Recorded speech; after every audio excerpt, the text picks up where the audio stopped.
Greetings people of tomorrow, kembali lagi dengan saya Angela Mulyadi sebagai Ambassador of Public Health AMSA Indonesia tahun 2021-2022 di acara Governmental Talk atau GeoTalk AMSA Indonesia dan masih membahas mengenai kanker anak.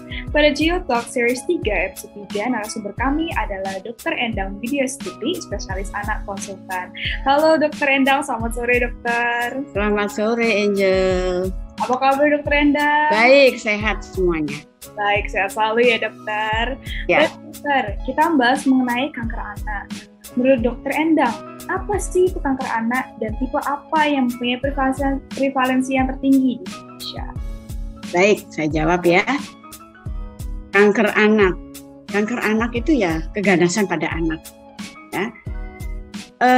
Sebetulnya kanker anak itu nggak sebanyak dewasa. Antara 5-10% dari seluruh kanker di manusia. Nah, tapi dampaknya, kalau kanker anak sakit, itu ibu, bapak, kakek, nenek, seluruh, the whole family sakit. Betul nggak? Bukan berarti kalau orang tua sakit itu tidak sedih, tapi anak ini adalah generasi penerus. Anak ini diharapkan sekolah tinggi oleh keluarga. Seperti itu. Kalau sekarang ini kita bilang non-communicable disease, ya kan, dan communicable disease, itu sekarang yang non-communicable disease itu meningkat, sakit jantung, diabetes, ya kan. Salah satunya ini kanker anak. Ya. Jadi jenis yang paling sering hampir sama dengan dewasa.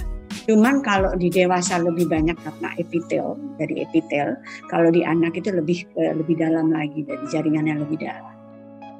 Hampir sama pola di seluruh dunia, mau di negara maju, mau di negara berkembang, paling banyak adalah leukemia akut, paling banyak. Jadi kalau dari 100 pasien kanker anak, itu mungkin lebih dari 50%-nya itu adalah leukemia akut. Itu pola itu sama di seluruh dunia. Itu. Nah, dan memang di negara berkembang ini lebih banyak yang menurut saya datang dalam keadaan yang lebih terlambat seperti itu dibandingkan dengan negara yang maju. Nah, mudah-mudahan dengan AMSA mengajak ngobrol saya ini juga membuka orang-orang awam ya, untuk mengenali sehingga bisa datang lebih cepat. Seperti itu, Angel. Baik dokter, jadi mungkin kendalanya yang untuk negara yang berkembang ini untuk diagnosanya ya dokter berarti? Diagnosis, betul. Oke, baik dokter. Nah, kira-kira dokter, apa penyebab kanker yang paling utama? Mungkin pertama yang kita tahu oleh orang awam merupakan genetik ya kan dokter? Ya. Jika untuk paparan lingkungan, apakah bisa dokter? Oke. Kalau di anak itu nggak ada single factors yang mempengaruhi kanker. Dia biasanya kompleks. Genetik oke. Ya, tapi genetik itu tidak bisa bekerja sendiri kecuali pada beberapa sindrom yang memang terkait dengan kanker anak. Tapi yang terbanyak kita tidak tahu penyebabnya. Jadi multifaktorial. Selain genetik bisa juga lingkungan, infeksi virus, ya. Dan satu lagi adalah zat kimia, paparan radiasi, limbah, ya. Lalu lingkungan itu asap, ya polusi, asap rokok, tapi tidak bisa bekerja sendiri. Itu harus ada lingkungan lain, misalnya ada infeksi virus seperti Epstein-Barr virus. Itu jelas itu. Itu bisa menyebabkan perubahan pada DNA yang normal menjadi tidak normal, yang tadinya cycle cell itu berproliferasi lalu ada apoptosis, ini tidak jalan seperti itu. Jadi kalau dibilang apakah gara-gara makanan ini jadi sakit, belum tentu. Itulah sebabnya menurut saya, yuk kita balik lagi ke pola hidup yang sehat. Seperti itu. Nah, zaman dulu kenapa jarang? Mungkin juga pengetahuannya belum banyak. Kan zaman dulu itu tidak ada makanan misalnya yang siap saji dan lain sebagainya seperti itu. Ya, sebentar. Jadi menurut saya multifaktorial. Yang penting adalah bukan saja hidup sehat, tetapi mengenali gejala dini. Itu yang paling penting menurut saya. Gitu. Baik dokter, jadi tidak hanya kita harus hanya periksa, tapi juga harus hidup sehat juga gitu ya dokter? Oh iya, pasti. Benar, pasti. Baik. Nah, ini mengenai paparan lingkungan nih dokter. Nah, kalau misalnya begitu, pada saat ibu hamil gitu dokter, apakah paparan lingkungan ini juga berdampak kepada anaknya yang dikandungi dokter? Seperti makanannya, udaranya, radiasinya. Mungkin kebanyakan rumor dari masyarakat ini, misalnya, kalau misalnya ibu tersebut bekerja di zat-zat yang banyak paparan kimianya atau polusi udaranya, itu kayak berdampak besar kepada anaknya. Apakah itu benar ya dokter? Sebetulnya penelitian meneliti sebab akibat itu tidak ada. Tapi saya selalu sampaikan, balik lagi ke pola hidup yang sehat.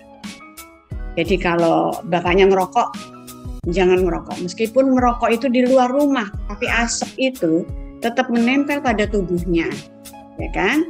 Jadi itu salah satunya.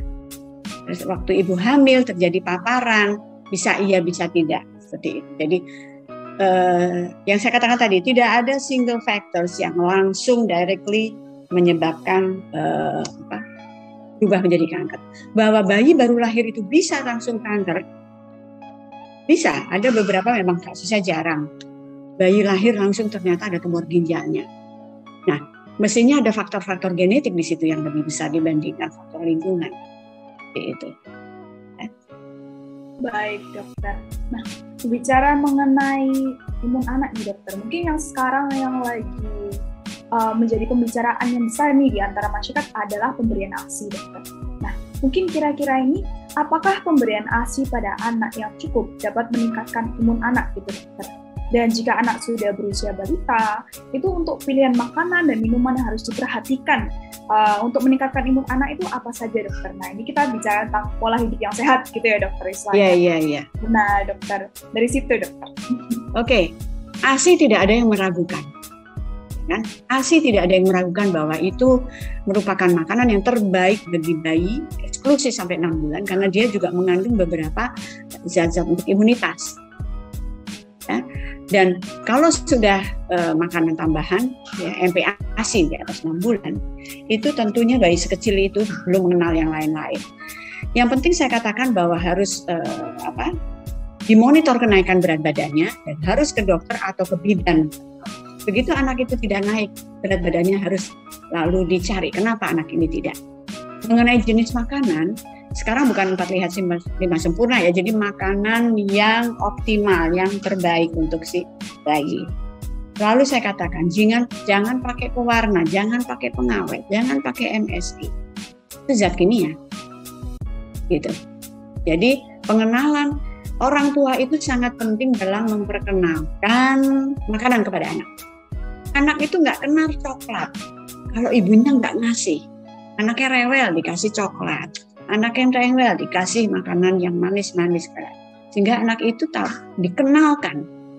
Saya bilang jangan kenalkan makanan yang tidak sehat, jajanan yang tidak sehat, yang ada bubuknya, yang itu. Nanti kalau dia TK akan kenal, tapi dia nggak biasa lihat itu. Itulah pentingnya seorang ibu keluarga untuk pola tadi ya, Angel ya, pola makan atau hidup yang sehat. Seperti itu. Nah, kira-kira seperti itu, Angel. Baik, dokter. Nah, kalau misalnya yang tadi itu pola hidup yang sehat, dokter. Nah, jikalau anak tersebut, dokter, sedang menjalankan terapi gitu ya, kemoterapi kanker gitu, dokter. Nah, ini kebanyakan Angel juga dengar nih dari masyarakat. Ada juga orang tua yang istilahnya nggak apa-apa lah untuk anaknya makan yang manis-manis gitu, coklat. Nah, sebenarnya dokter, tantangan apa saja sih yang harus dijalankan oleh anak tersebut pada saat dia lagi terapi? Anak itu unik ya. Iya. Nah, anak itu unik. Jadi gini, bukan berarti makan coklat tidak boleh, tapi coklat itu kadang-kadang menyebabkan lehernya jadi gatal, nanti batuk gitu loh. Ada anak-anak yang alergi terhadap coklat. Jadi selalu saya pesan masak sendiri ibunya, ya, langsung dibuat, langsung dimakan. Nanti kalau sore mau makan masak lagi, seperti itu, ya. Dan sudah jangan kenalkan dengan makanan-makanan yang siap saji.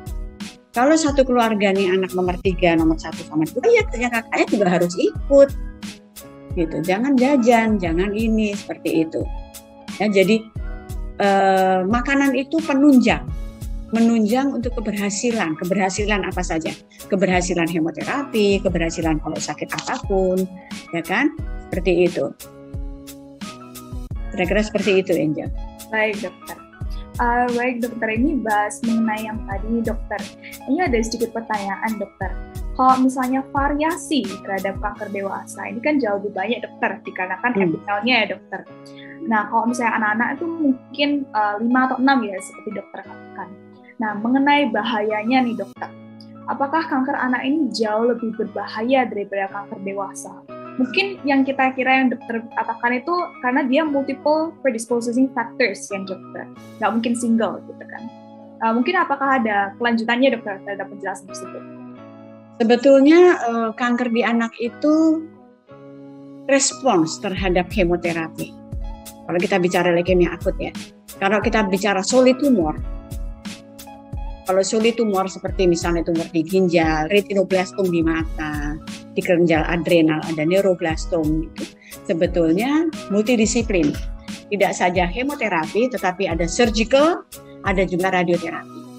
Kalau kita bicara mengenai leukemia, yang pasien kita paling banyak, itu dia sangat respons terhadap kemoterapi. Seperti itu. Nah, kalau leukemia itu kita tidak bisa bagi dalam stadium 1, 2, 3, 4. Karena dia beredar di seluruh darahnya. Sehingga kita membagi menjadi standard risk or high risk. Itu ada kriterianya. Kenapa kita bagi? Karena kalau yang keberhasilan kemoterapi untuk yang standard risk bagus, hampir 70-80%. Tetapi yang high risk itu keberhasilannya kurang karena dia sifatnya berbeda. Yang kedua adalah dia mudah relapse, seperti itu. Nah, hal-hal seperti ini harus kita sampaikan ke orang tuanya. Ya, secara jujur kita harus bicara bahwa ini harus kemoterapi terapinya dan ini pengobatannya cukup lama. Begitu. Baik, dokter. Nah, mengenai bahayanya, dokter, apakah untuk anak, apakah bisa untuk terjadi relapsing lagi, dokter? Atau apakah ada late effects lagi untuk kedepannya yang jauh lebih berbahaya dibandingkan kanker dewasa? Atau pada saat anak tersebut dewasa, kanker tersebut datang lagi gitu, dokter, istilahnya. Apakah ada kemungkinan tersebut gitu, dokter? Jadi begini, ya. Kita tidak bisa membandingkan yang dewasa. Anak bukan dewasa yang dikecilkan. Anak itu masih tumbuh kembang. Apalagi anak-anak yang di bawah 5 tahun. Dunia dia dunia bermain. Sekarang seminggu sekali harus ke rumah sakit, harus cek lab segala macam. Sehingga dampak itu terhadap keluarganya yang berat. Kalau satu anak sakit kanker itu merubah pola hidup keluarga. Seperti itu.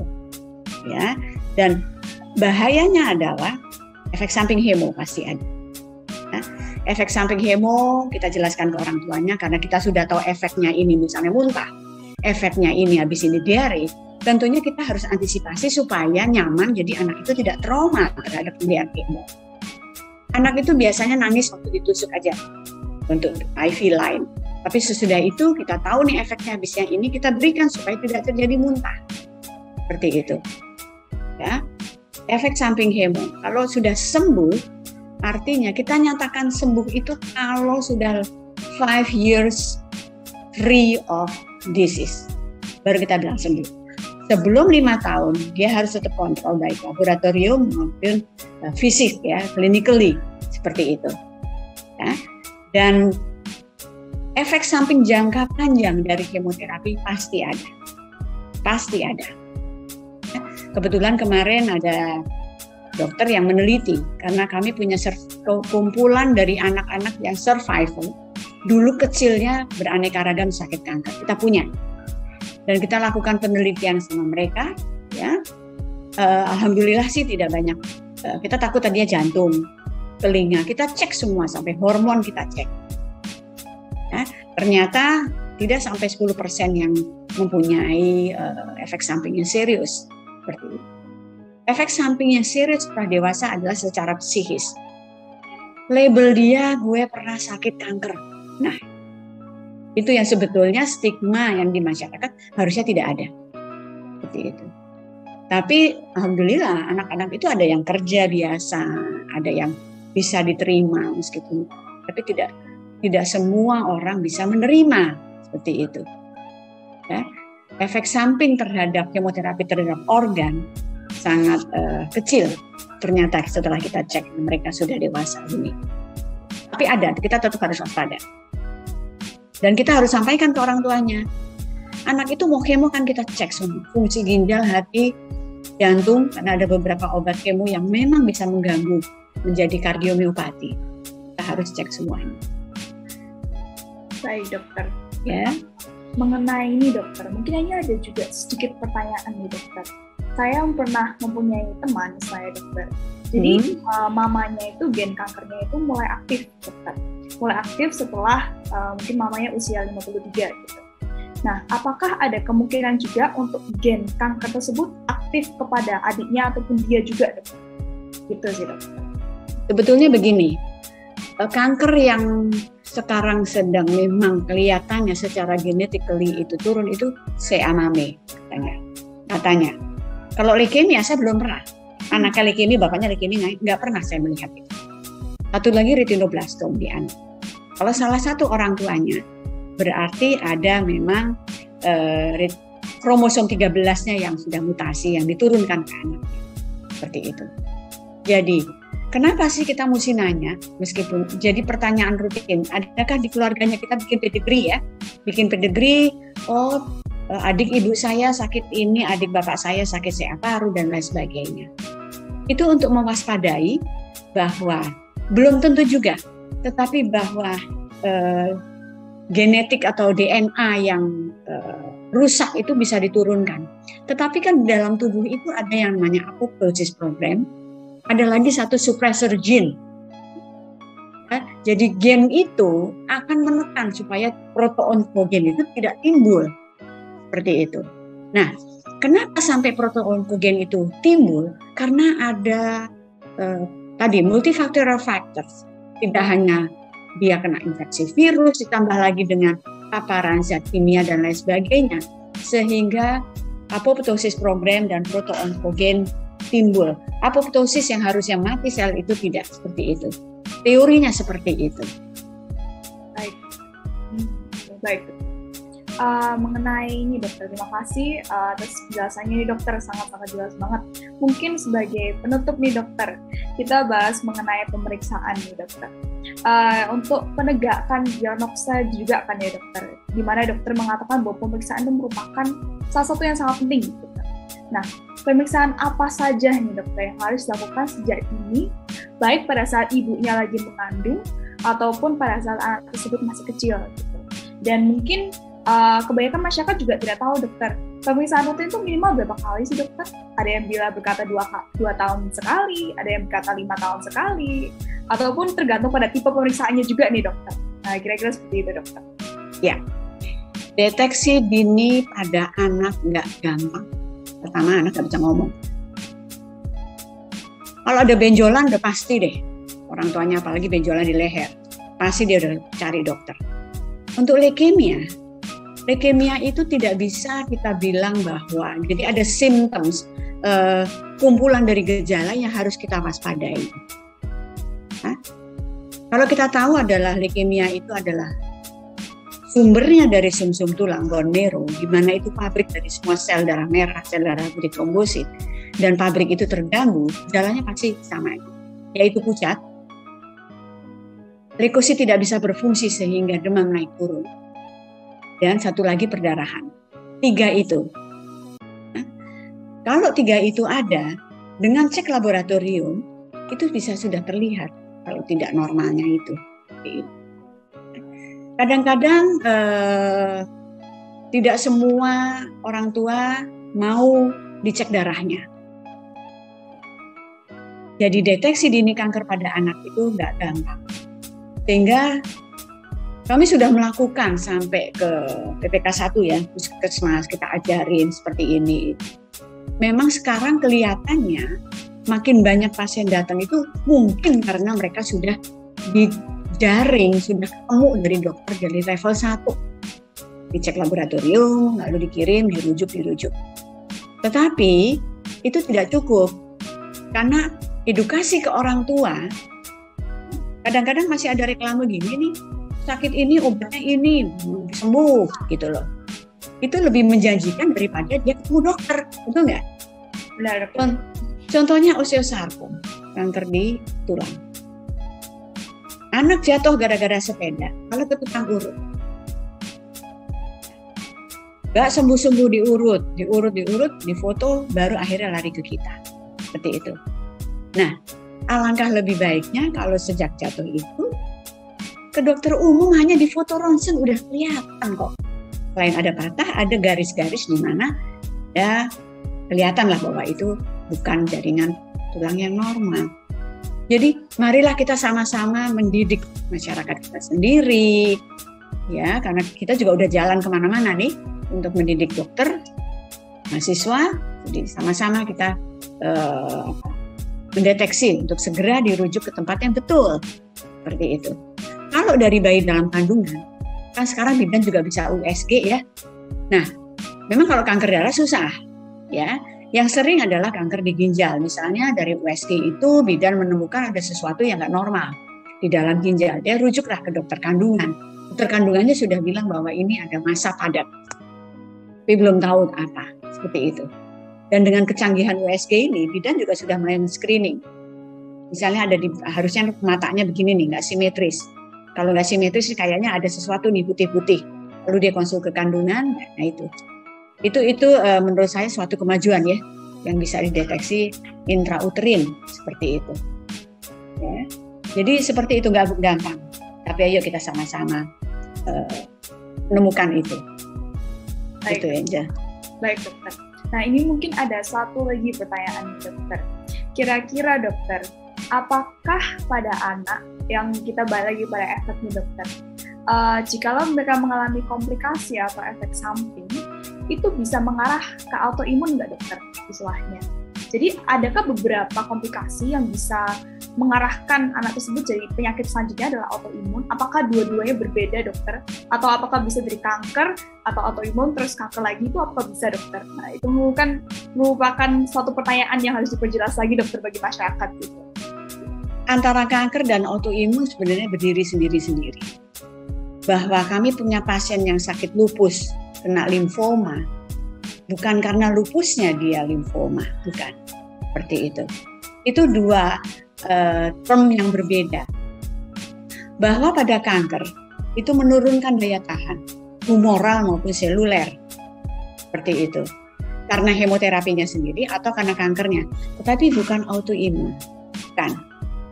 Tapi bahwa dia pernah kita punya pasien yang SLE, tiba-tiba ada kelenjar besar, disangka itu komplikasi, ternyata di biopsi ternyata dia limfoma. Itu jadi dua hal yang berbeda. Gitu. Oh baik. Jadi istilahnya nggak mungkin kayak istilahnya, oke, ini lupus, kemudian ternyata ini gara-gara kanker jadi autoimun, enggak. Seperti itu, enggak. Baik dokter, baik dokter, terima kasih dokter Endang atas waktunya dokter untuk membahas mengenai kanker anak. Mungkin terakhir, apakah dokter ada kesan dan pesan yang ingin dokter sampaikan nih kepada masyarakat, mahasiswa dan seluruhnya dokter mengenai meningkatkan edukasi mengenai kanker juga ini dokter?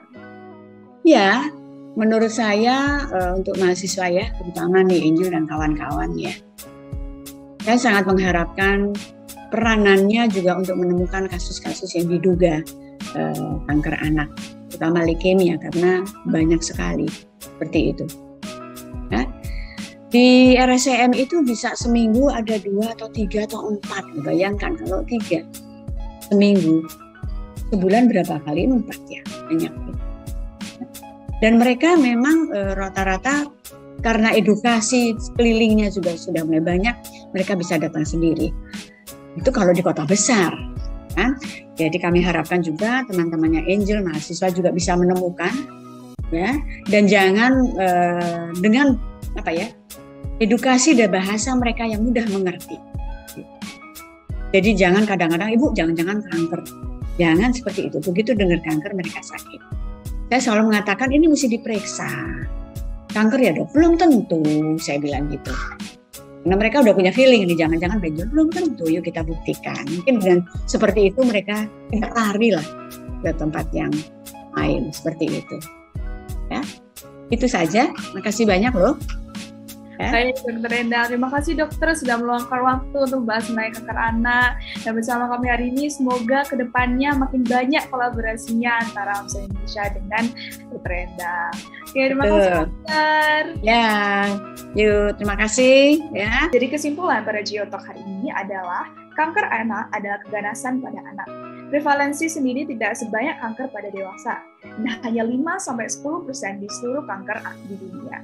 Non-communicable disease semakin meningkat. Salah satunya adalah kanker anak. Dan jenis kanker yang paling sering ditemukan ada pada anak adalah leukemia akut. Penyebab kanker pada anak dapat dikatakan tidak hanya disebabkan oleh single factor, tetapi multifaktorial. Pemberian ASI dan pola hidup sehat pada anak berkontribusi dalam keberhasilan dari kemoterapi dan meningkatkan imun pada anak. Untuk penyakit autoimun dan kanker merupakan dua hal yang berbeda, dan autoimun tidak bisa mengarah kepada kanker. Deteksi dini kanker pada anak bisa dikatakan tidak mudah, sehingga diperlukan edukasi untuk puskesmas dan masyarakat secara luas mengenai gejala-gejala yang perlu dilakukan. Terima kasih banyak teman-teman semua sudah menonton Geotalk Series 3 episode 3. Jangan lupa untuk menonton Geotalk Series lainnya. Amplifying Courage, Advancing Capabilities, Viva AMSA.